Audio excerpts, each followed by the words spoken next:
A SpaceX unmanned Falcon rocket exploded at its launch site in Cape Canaveral, Florida this morning. It was during a test firing of the engine in advance of a planned launch on Saturday.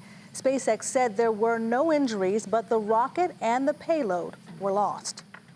And despite that accident, the push into space does continue for both NASA and private companies. One focus is Mars. It is generally accepted that humans will be going to the red planet. But as Morgan Brennan tells us tonight, it may be sooner than we think.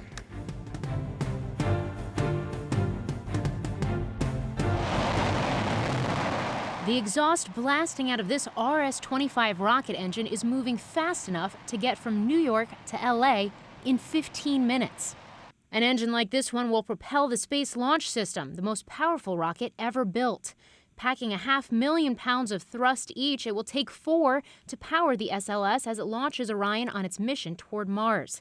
And Mars isn't as far off as you may think. We hope to get astronauts in the Martian vicinity in the early 30s. At least that's our target today. And that's based on kind of the funding level we're seeing today.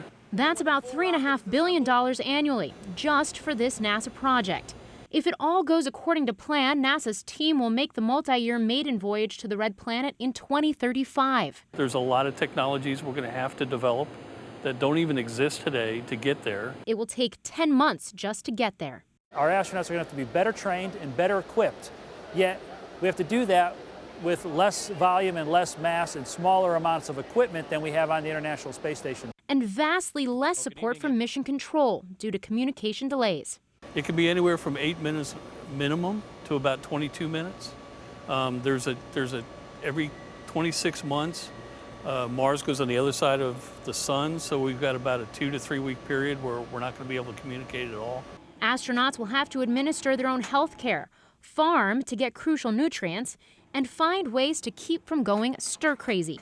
Perhaps most challenging, exposure to multiple forms of radiation, including galactic cosmic radiation spun off by supernovas. The amount of shielding that would be required to stop these particles is so large that there's no way that we could actually launch all of that mass. Scientists say overcoming Martian radiation is akin to curing cancer. But all the science in the galaxy doesn't matter if the money's not there.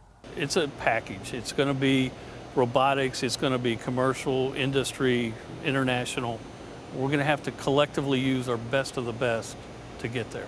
That means collaborating with private sector companies and combining resources to achieve mission self-sufficiency. NASA and its partners are also retrofitting whenever possible. Thanks to automation and metal 3D printing, even manufacturing has been streamlined, including for Boeing's SLS core stage.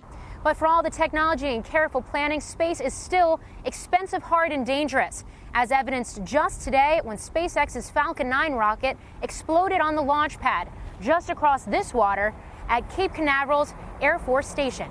For Nightly Business Report, I'm Morgan Brennan in Port Canaveral, Florida.